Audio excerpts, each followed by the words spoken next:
Welcome to the Modernize or Die podcast, CFML News Edition, where we keep you up to date with everything going on in the Cold Fusion community. We'll share the latest news on events, releases to engines, frameworks, libraries, and tools, as well as spotlighting quality content from the community.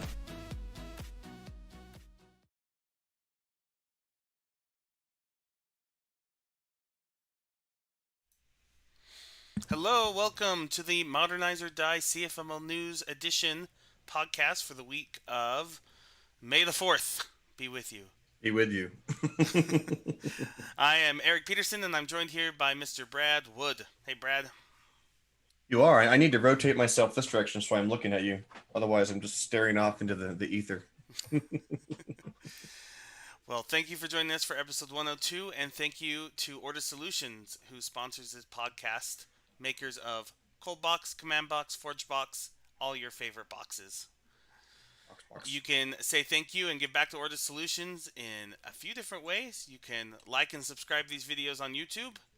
You can sign up for an account on CFCasts, which is our video training platform. Or you can go buy Ordis's new book, 102 ColdBox Quick Tips and Tricks. Or do all of those. All of those. Then we would very much love you. Why limit yourself, right? We also want to thank those who are supporting us via Patreon. We currently have 36 Patreons. You're providing 83% of the funding for this podcast.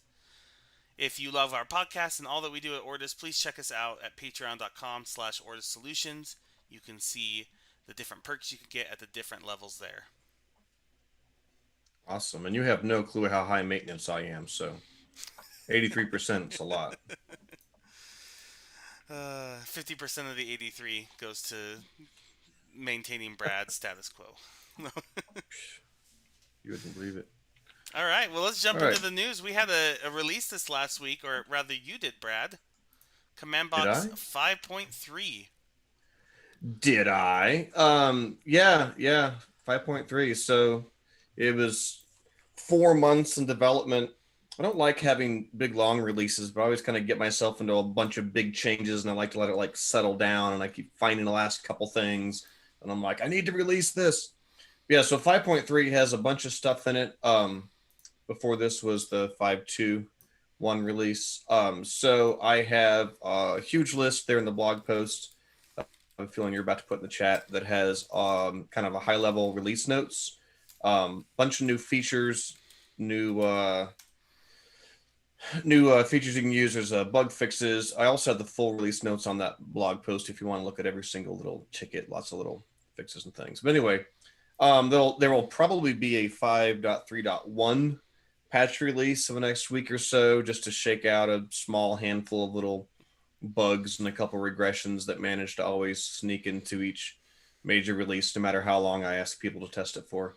But 5.3 is ready to go. If I don't know if John Clausen has the new Docker images built yet, but I think that those cogs are turning somewhere. So check that out. Update your local CLIs. Let me know if you have any errors, issues with it. One of my favorite. And it should pretty much be backwards compatible. Yeah, one of my favorite things in it, and I'm a little biased because I submitted it, but there's a new little table printer to print out tables of data, and you can see it at work in the outdated command. I was always wanting to, when I typed outdated, to not only see if I was behind my semantic version range, but if there was new major versions that I've missed.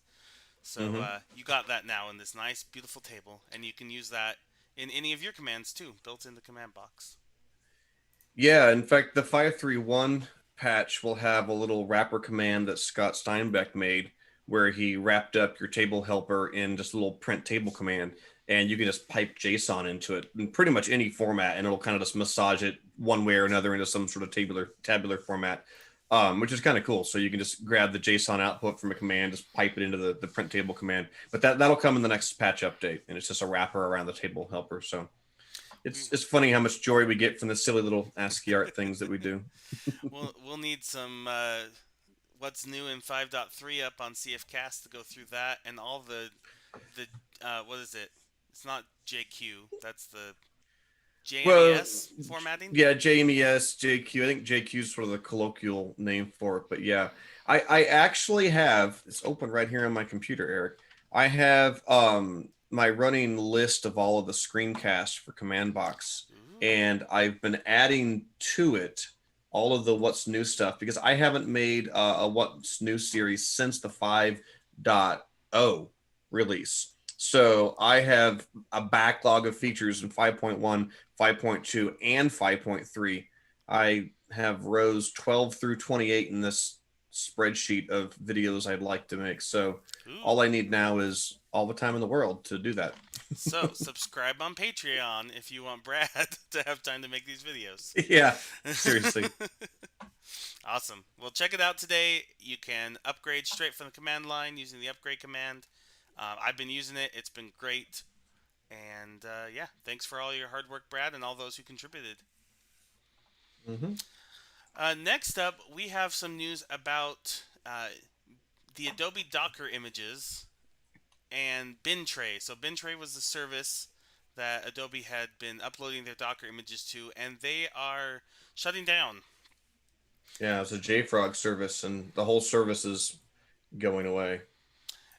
So what that means for the Adobe Docker images, right now they have moved all the containers to their Cold Fusion downloads, which quite honestly makes the whole process very tedious. You're having to download a tar file, load that into Docker, so then you can then use the Docker image.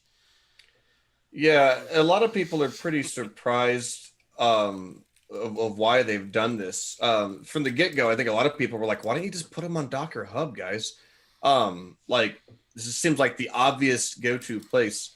And they went with JFrog BinTray at first. It was like, okay, whatever. But they've known about this decommissioning for a while. yeah. And the whole sort of download a tar file and then point your Docker run just kind of seems like a last minute, oh crap, we got to have a fix for this or something. I really, really hope this is not their like permanent solution because I have never heard of another Docker image like in my life that expected me to like get it or curl it down to my, my Right. computer and then run it with Docker run. It's always you pull from a registry. So I think, I'm not entirely sure what they're doing there. and I think, if I'm not wrong, you're missing the benefits of tags with that. Like you can download.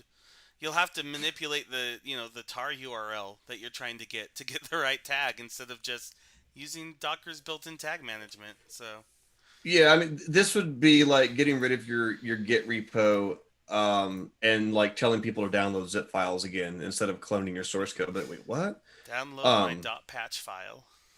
yeah. So Charlie Earhart's been talking in the comment section on that post as well, trying to push them.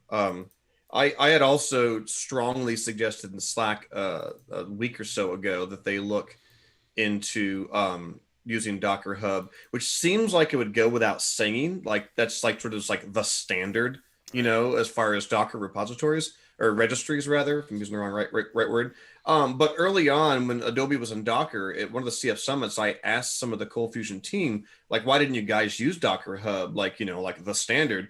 And their response was basically like it hadn't even been considered. It didn't even like come up in the radar as an option they would even like think about using. It was like, what? So I wanted to make sure, please make sure this is on your radar because seriously, it's like what you should have been using all along. So yeah, I don't know. I feel bad for anybody doing deployments right now that this is probably breaking. Now's a good time just to go ahead and move over to the command box image. Just gonna throw that out there. Make everything in your life. We use Docker Hub. It's this amazing online registry of Docker images. You just run a Docker pull. It's fantastic. Anyway. There's also some great options with GitHub and GitLab all having container registries built in. So Yeah, they could host their own private registry very should easily if they wanted to. so I have a sneaky feeling this is some crazy like legal team thing where there was some like nonsensical hang up, and their legal team was like, oh, you can't do it for XYZ. But my goodness, they've had months to iron this out. yeah. Well, hopefully we see some movement. If you too would like to see some changes, go ahead and comment on that blog post. Hopefully we get a response from Adobe soon. Yep. Okay, so next we have a Fusion Reactor webinar coming up on May 12th. That's a week from tomorrow. I have 5 p.m. here, but now I'm curious about the it's 5 p.m. in some time zone, and I can't see what it is.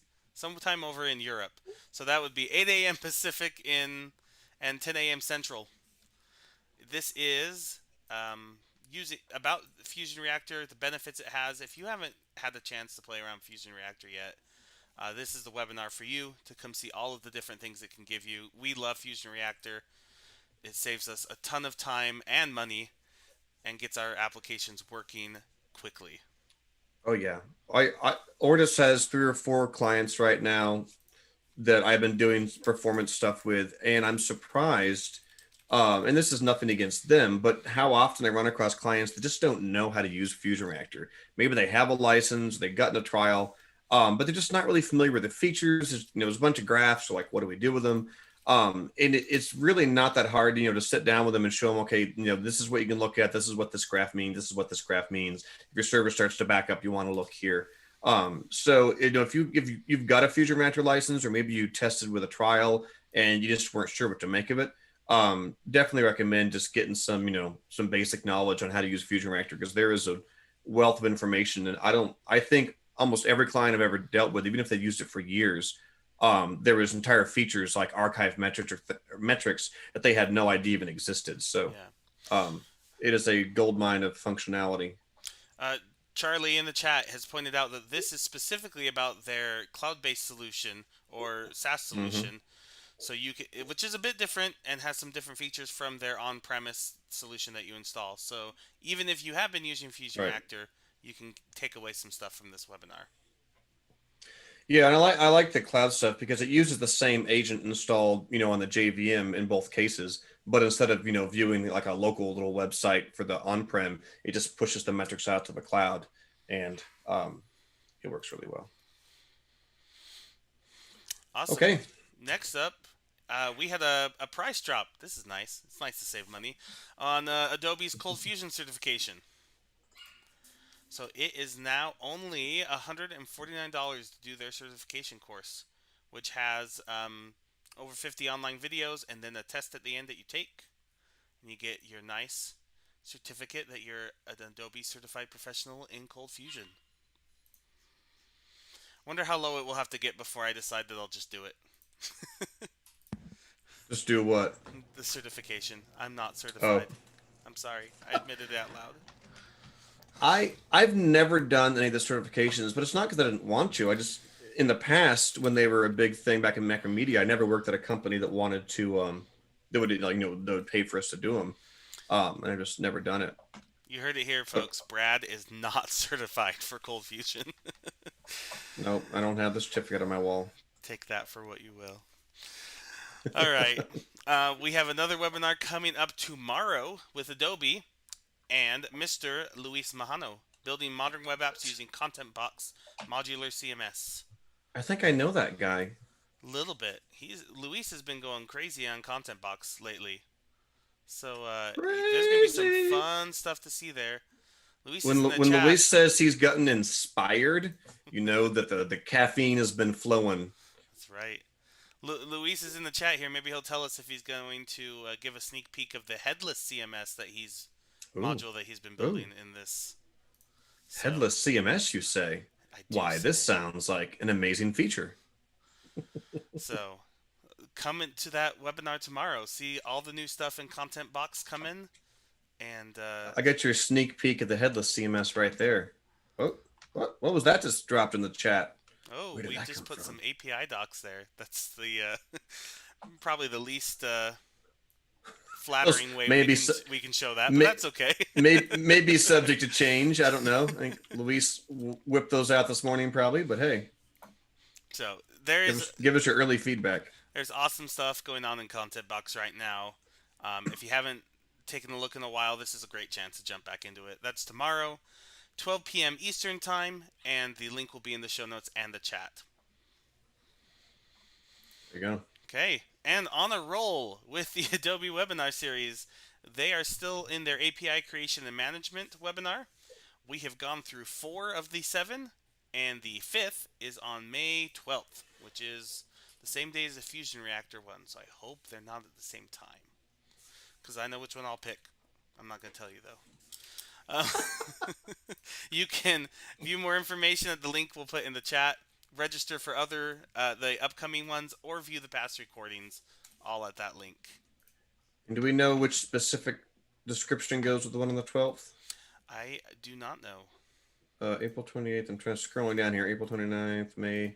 Wait, it's the 12th or is it the 13th? Oh, here we go. May 12th. I can't read. All right, this one says policy management and access controls.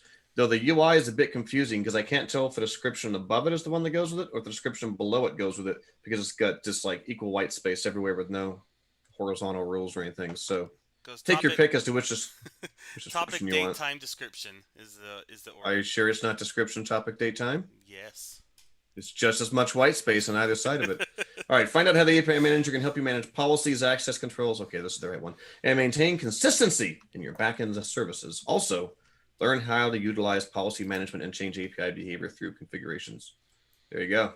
That's what's happening on May 12th. Great. And in case you missed it, we had an online CF meetup this last week with Mr. Charlie Earhart installing ColdFusion 2021 choices, challenges, and solutions. I heard it was just a single slide that said use command box. I think that was the entire presentation, wasn't it? And you just skipped straight to the Q&A after? No, I'm just kidding. That was your version of the talk, Brad.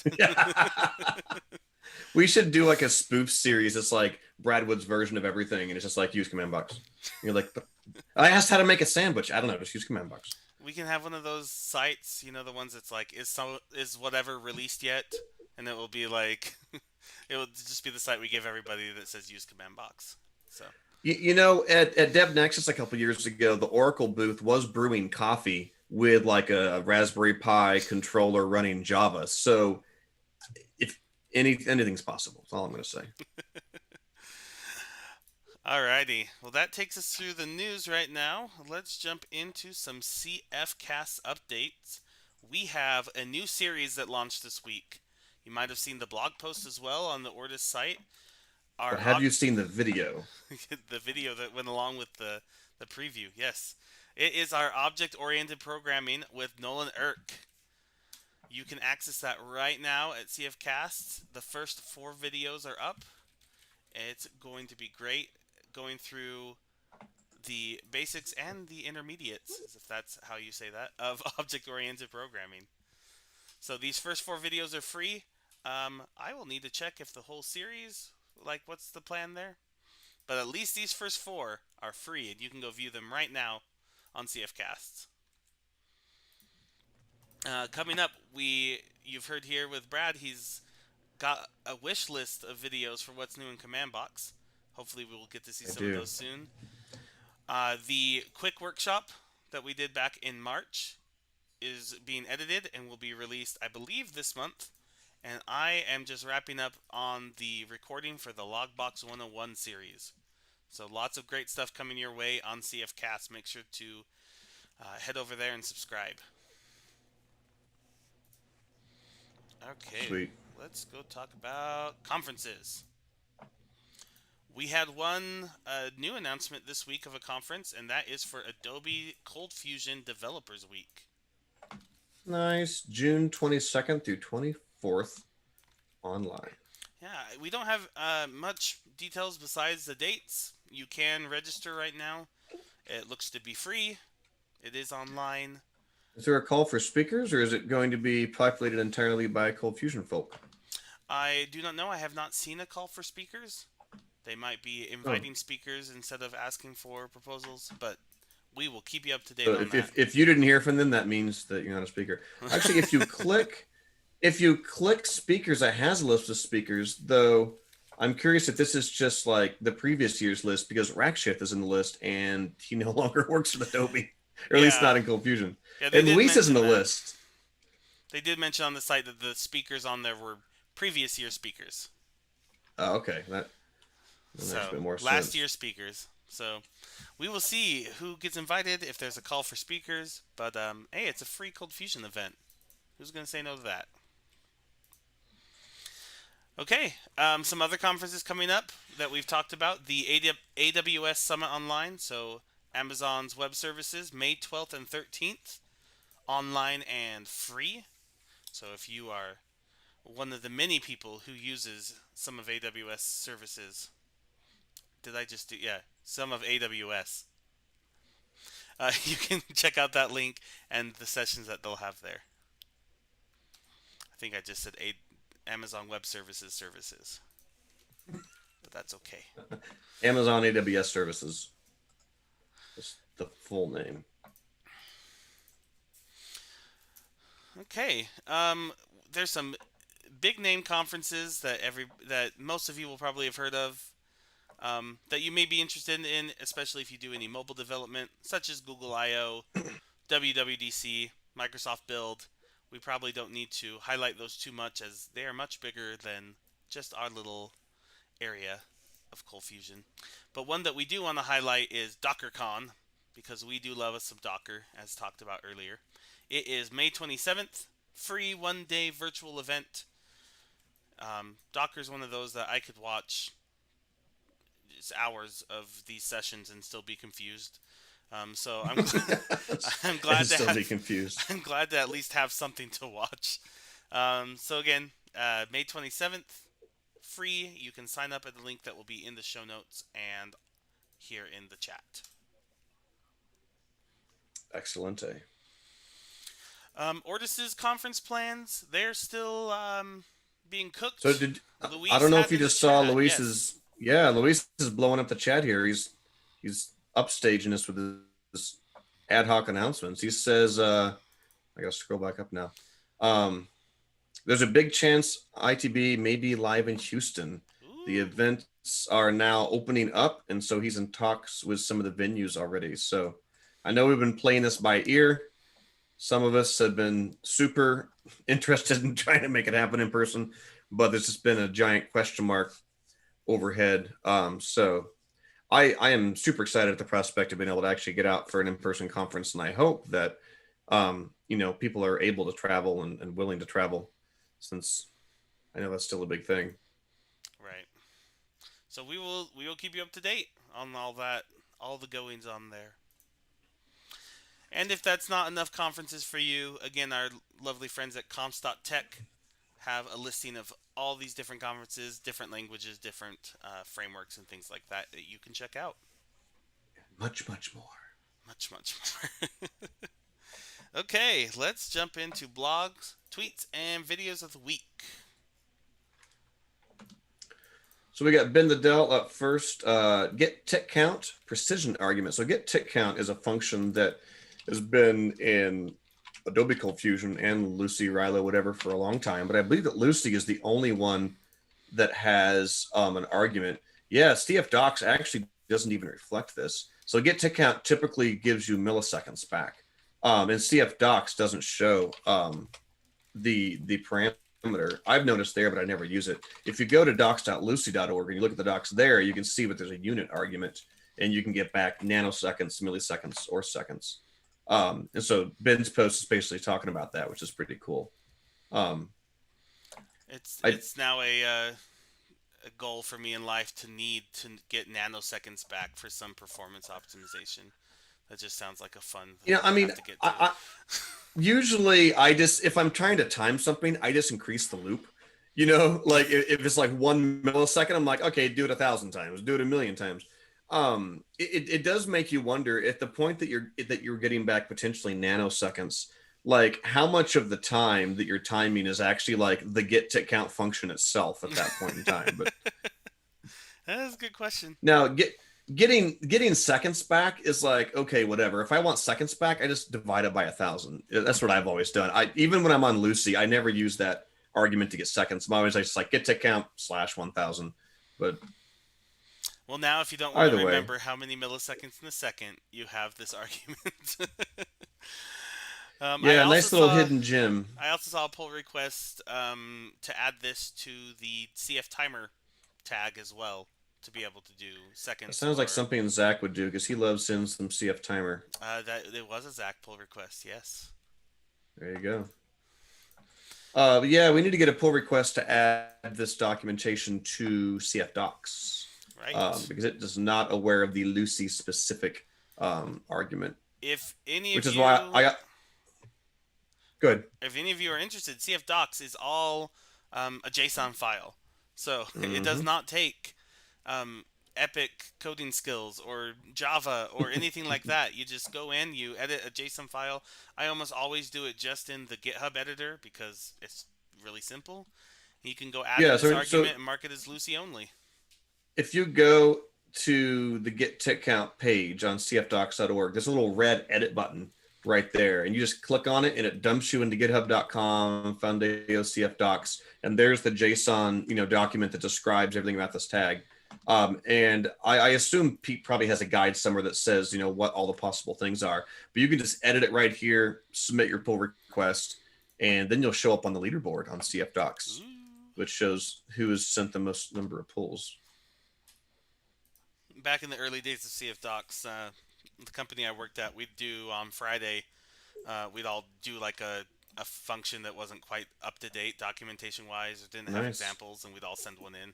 It was much fun. There you go. All right, if you go to the main repo for CFDocs and scroll down in the README, there's a JSON file documentation section, and it has like all the possible things, so you can basically use that as a reference if you're wanting to update CFDocs and you're not sure what the format is.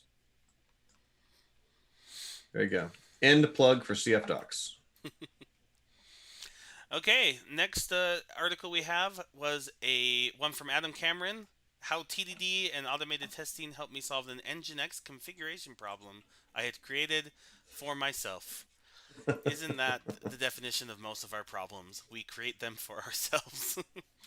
So I included this because it showed some neat things with using TestBox and TDD, hitting his own web server using CF-HTTP, and working through some issues with Nginx. So you can take a look at that article to see the problem and the solution. There you go. Next using up, TestBox. Yeah. Next up is another Ben Nadal post about modernizing his CSV parser with Lucy. So He's been hitting the CSV stuff hard recently. I know. I don't know whether to feel bad for him or not. Um, so he goes through, and I think a couple of my favorite things about this was he has this ginormous function for his regular expression with just comments galore, and he has a note at the end. He says, I know there's a lot of people in the world that don't like comments and who think that by leaving comments I've somehow fundamentally failed to express the intent of my code. Well, I'm pretty sure they have never written regular expressions. Which is so true. Regular expressions are just... Didn't we cover a library once that had like a DSL of chainable methods that would build regular expressions for you? Yeah, I actually forked it when it was called verbal expressions. It was written in one language and people were forking it. I did and gave it the very basic stuff, but it's not fully implemented. So you can go check it out. It's on my GitHub somewhere. Because I was just thinking regular expressions are like the definition of a string of just randomness that, is not really self-describing in many times. Right. So I love that. I don't think comments are bad. I think they have their place, and regular expressions are definitely one of those places. But there is one thing that was missing from this article, and it was pushing this as a module up to ForgeBox. So sad. I talked with Ben about that on Twitter. Talked is on the one Tweety word. on the Tweety pages. Well, it's only because it's like the 10th time I've heckled him. So I give Ben a hard time because every time someone's like, "Hey, put this on ForgeBox," it's like, "Oh, scary. I don't know things. I've never done that." And then a couple years ago, Ben was doing node work. He's like, "Oh, look, I published 18 packages on npm. This is so easy." I'm like, it's the same in command box. Publish. It's the publish command. So anyway, Ben said he was going to look at it over the weekend. We should heckle him some more and see if he figured it out.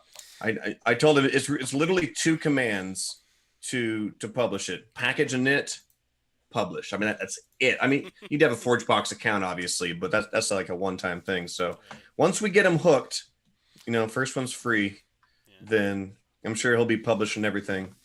And while most of the people listening to this might be familiar with ColdBox modules, they are not the same as something that's on ForgeBox. You can publish any basically zip of your code to ForgeBox, Yep.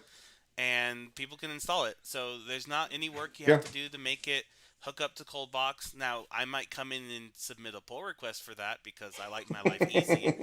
But you don't have to. You can just, like Brad said, package in it and publish. So Yeah, we allow anything on ForgeBox. And I mean, there's all the major CMSs, all the major frameworks are on ForgeBox. The Preside CMS guys use ForgeBox like crazy. Does not have to be a ColdBox or a CommandBox module. Now, it's best if it is, but it doesn't have to be. Moving on.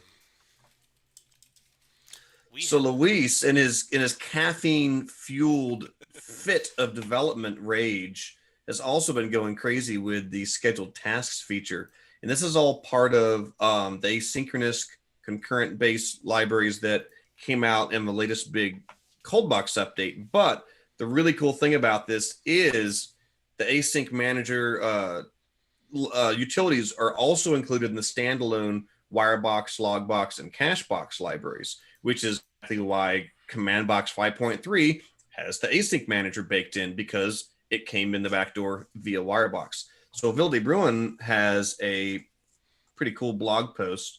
What's the title of it? Scheduled tasks in ColdBox. So basically kind of just showing all the stuff you can do built into ColdBox. And Luis has added a bunch of really sweet kind of like lifecycle methods on startup, on shutdown, on any task error, on any task success, before any task, stuff like that. And he's built this really cool sort of DSL. And so Vil has an example here in the post that's like, tasks, send daily promotion statistics, and then another method dot call, and he has a little lambda, little closure right there that just calls a method on a service dot every day at 8:00, and then semicolon. So it's like a little one-liner, 3 methods chained together that defines a scheduled task that will just fire off every day at 8:00 in the background of this ColdBox app. And it's just pretty fun. It's just a bit more encapsulated, way of doing stuff as opposed to like the standard scheduled tasks, feature of Cold Fusion. It's very portable. It doesn't depend on the CF engine at all. And I'm digging the DSL that Luis has been working on, all the methods you can kind of concatenate together to determine just, exactly how often it runs. Even as a little win function where you just give it a closure and you can have like a super customized example, or only runs on staging, only runs on production. A ton of features. So yeah, so Vil has a huge kind of overview of all those, which is pretty impressive. Yeah. I'm going to piggyback on this since Will has another article, and it kind of goes into the closures and lambdas that you're talking about. Which is that kind of a word of caution with lambdas. So the lambdas in this definition are short function syntax that automatically return instead of having to arrow functions. Yeah, arrow functions sometimes they're called. Well, Cold Fusion, Adobe Cold Fusion does not consider them closures. So if you're passing it to is closure, it will return false. What? And it made us sad. He found that was a little bug that was in this that has since been fixed. So if you are trying to make cross-platform things like us, you have to ask if it is a custom function or is a closure, because I never really even liked the is closure built-in function because I wasn't entirely sure why I would care. Why you care if it's a custom function or a closure? Yeah, I mean, if it's a UDF, it's a UDF. Now, in CFML sort of loosely defines what it means by closure. It sort of a hodgepodge of what people expected to do from JavaScript. Generally speaking, closures will be able to reference the scopes in the kind of the context of where it was declared, whereas your typical UDF just declared as function, name of function, doesn't. But as far as from like a library standpoint, if I have a higher order function that accepts the UDF in, I don't really care how it's declared. I mean, It's irrelevant, right? It's like an implementation detail. It's UDF. I can invoke it. I've always thought these closures is a little weird, but Anyway, I do need to correct the record. It is Lucy who says it is not a closure, whereas Adobe 2018 and higher says yes to all the above. So, is there a ticket for Lucy to fix that? I sure hope so. I will. I'm looking through Ville's post right here. Oh, here we go. The last sentence says this bug will be fixed soon, and oh no, that's just a link to the ColdBox bug. Yeah, we're used to having to Bill, fix these kind of bugs. If you're in the chat, do you know if there's a Lucy ticket for that, guys?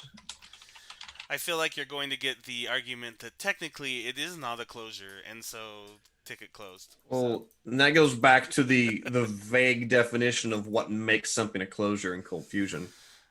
Just kind of weird. Anyway, I don't know. See, there's some interesting things there. Alrighty, let's jump back. I kind of jumped ahead there.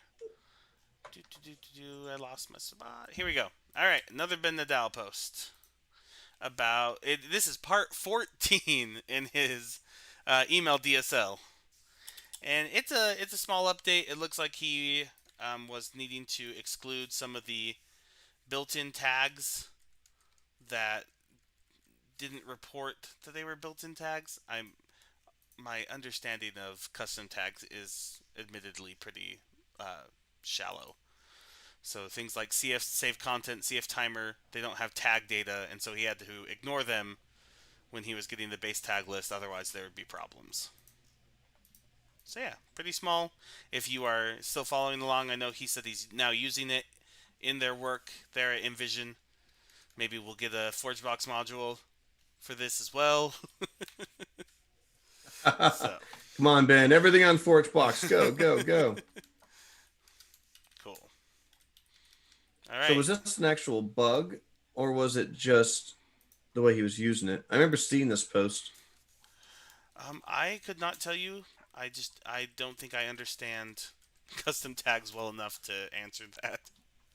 So I understand custom tags, but I've never really used the get base tag list thing. I was only asking because I was curious if there was a ticket put in, if there actually was a bug, but I'd have to stop and read the post a bit more closely. Well, next was it just, I found this interesting. Adam Cameron is talking about the pseudo constructor when used with inheritance. And it was one of those, sometimes you get the trivia questions like what's going to happen here. Well, this was one of them where what's going to happen if you have inheritance and something being called in the pseudo constructor? And the answer, I have an old blog post that actually talks about this. Oh yeah? Because I didn't like the way it worked. You probably are agreeing with Adam in this case then. So basically what happens is the base, if you have like a base and a child or a sub component, the function in the base will be ran with using the base's definition instead of using if you override it in the sub component. So yeah, that sounds like what I've run into. To me, it just kind of reminded me that using the pseudo constructor might not be your best bet in most places. Well, right. So here's the thing. Where I ran into this in the past was in ColdBox, and it was one of those places where Cold Fusion in general, the CF engines, whether it's Lucy or Cold Fusion, force you to have to use the pseudo constructor in some cases. And one of those is based on legacy behaviors for things like web accessible proxies. So we have like remote functions. So where I ran into this years back was in the ColdBox proxy, which is a web accessible CFC that has a remote method called process, and you hit it from the URL. And in that instance, you don't get any control over how the CFC is created. The constructor is not called. If you have an init, it doesn't get called, and you have no control over making it be called. So the only way that we could do things like kickstart auto wiring from inside the ColdBox proxy was to do so inside of the pseudo constructor. But I ran into basically the same issue that I think he was running into, which is the pseudo constructor runs in the base inside of its little vacuum first before I think the subclass pseudo constructor even runs.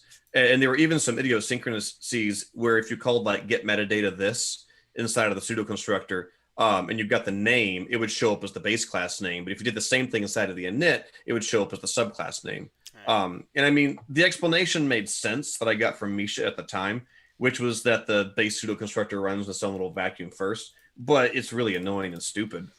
Just it's like it makes sense, but that doesn't help me as a developer writing code, in which sometimes I'm forced to put stuff in the pseudo constructor, and then there's no way for me to tell what the subclass is. I literally think I did something incredibly stupid, like parsing the name of the CFC out of the CGI scope script name just to figure out what the superclass was, because Cold Fusion had painted me into this corner. And I used Cold Fusion for years before I hit that, and I know Adam Cameron has used Cold Fusion for years, but this is how good Adam Cameron is. He comes back to Cold Fusion from PHP for like a week, and he's already hitting stuff like this. So it's just that magic touch that Adam Cameron has to withdraw bugs from the woodwork. This is definitely a bit of an edge case. I mean, it's not something you'd typically hit. And speaking of, I don't know if you call it an edge case, but maybe a gotcha. Adam also has an article. He called it abort. And it comes down to Lucy's tag and script syntax, and the fact that abort is a shorthand for their abort tag. And so you need to either end it with a semicolon, or it expects that the next thing that comes is part of the abort tag in script, which is like message or something like that. So it's the message you want to throw. So you can have it throw an exception when it aborts. And the first parameter in Lucy is the message you want it to throw. Yeah. So he was talking about this in Slack the other day. Right. And basically he had abort and then on the next line followed by like write output or something. And so the write output function in Lucy returns true for reasons. And so the abort tag was taking the true that came out of the write output expression and using it as the first parameter, which was the name of the message to throw. And so it would throw an exception called true, which was a head scratcher at first until you realized that the semicolon is actually a requirement, since the CFML parser ignores white space. Even though you put a line break doesn't mean anything. It all considered it, one big tag. Yeah, I have to say, for me, I've really appreciated the CF format library for this. And hold on, in case you're wondering why. When I format my code, it will, usually put things online. I found this in QB, where I was using query for my query builder variable, and it would split on multiple lines, and I get this big red highlight on query, because it would be trying to tell me, hey, this tag in script syntax is not complete, which it usually ended up working, but it was one of those ambiguous things, so I chose a new variable name. And it's helped me in a few places. Table, I ran into that the other day. Tables for CF table, I guess.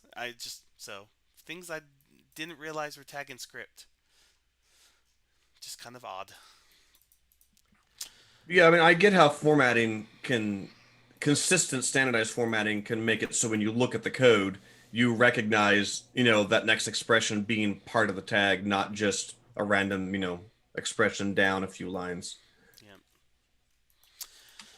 Yeah. Speaking about Cold Fusion tags, Ben goes exploring on how to use the this.tag in Lucy to set automatic tag attributes, and found that it works both with CF at the beginning or without it. That was kind of the takeaway from that. So I was aware of that. Any tag that you have in Cold Fusion in Lucy, you can set a default value for it. A default arguments for that tag, so you don't have to keep providing those over and over again. I call them attributes whenever I refer to tags, just as an XML format. That's actually a really good hidden Jimmy kind of feature that I think way too many people probably aren't aware of. There is a page of a documentation for this, like buried somewhere off in the Lucy docs. I knew it came up recently. I was heckling someone using Adobe Cold Fusion on Slack saying, if you run Lucy, this would be easier. One of the best use cases for it is when you want to turn off the add token on CF location tag. And instead of doing a find and replace in your entire code base and finding all the CF location tags and adding add token equals false, you just go into your application.cfc, you type this.tag.location or CF location dot add token equals false. Boom, instant global default parameter, which can be overridden on a per tag basis in your code. It's actually where I shamelessly stole the idea from for default command parameters in command box.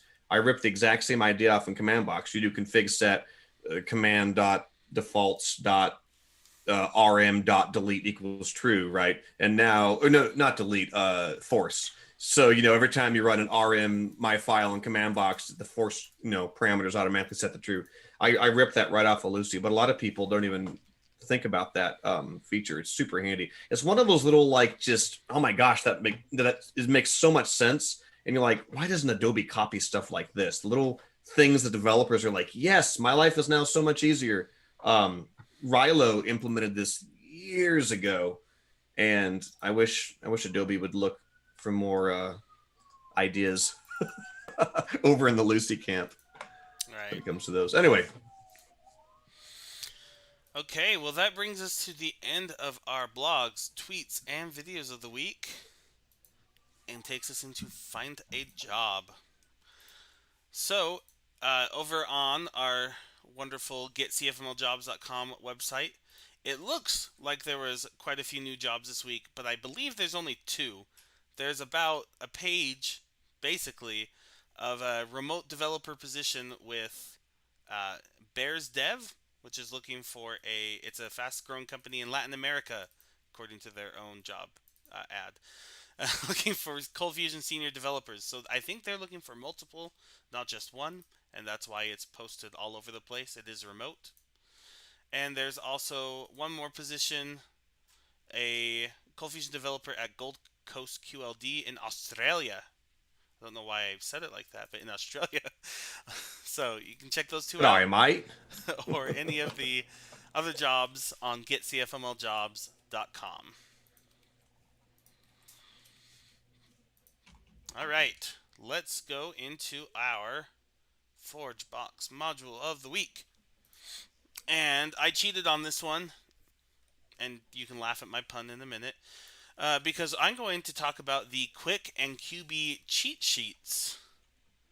What? Yeah, those are pretty cool. They were made by a community member. I'm trying to get his name, not his GitHub handle. Tim say, hey,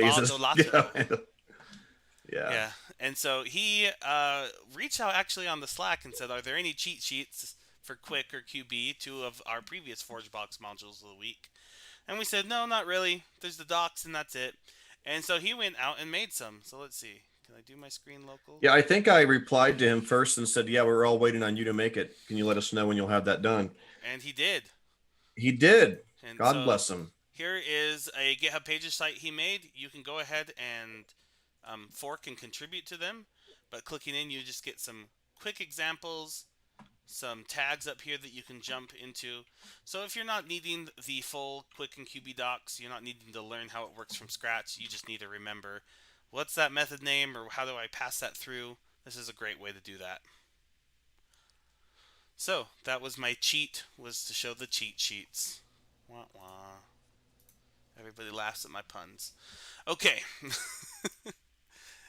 To finish up, let's talk about our VS Code hint, tip, and trick of the week.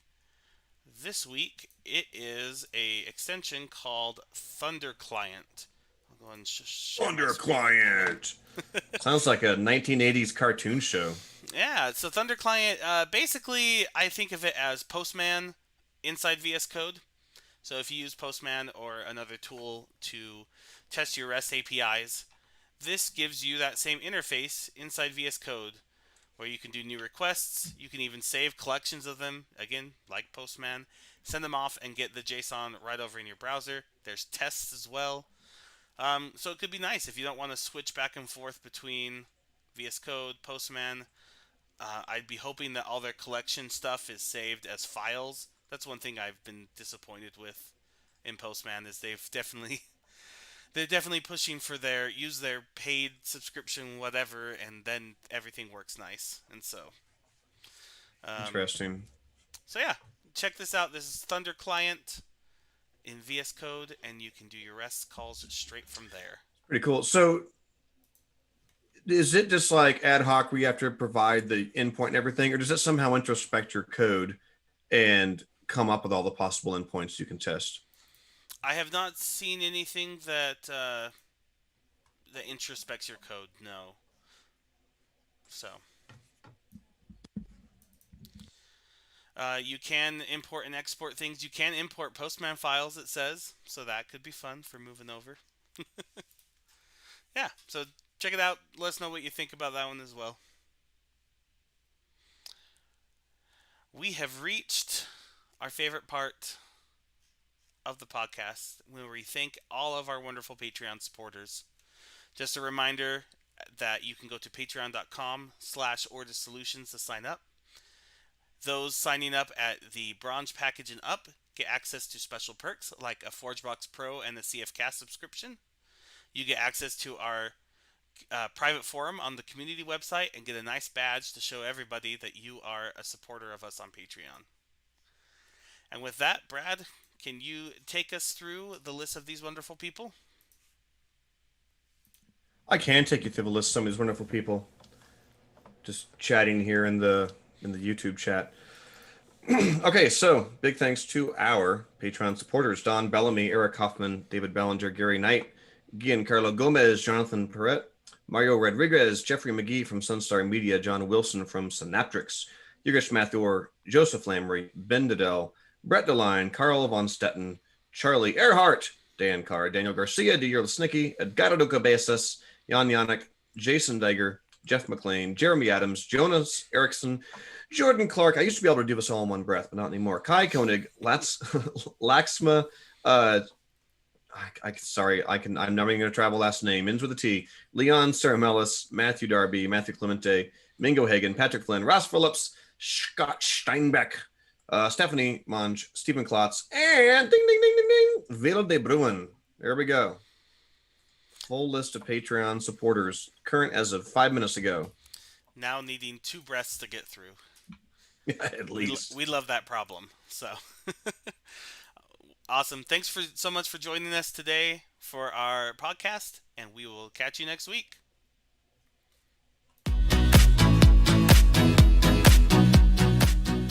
Show notes for this episode can be found at cfmlnews.modernizeordie.io, where you can also subscribe to your favorite podcast player like Spotify or iTunes. We also have the link to YouTube to find more videos just like this. The music used in this podcast is under a royalty-free license from Sound.com and Blue Tree Audio.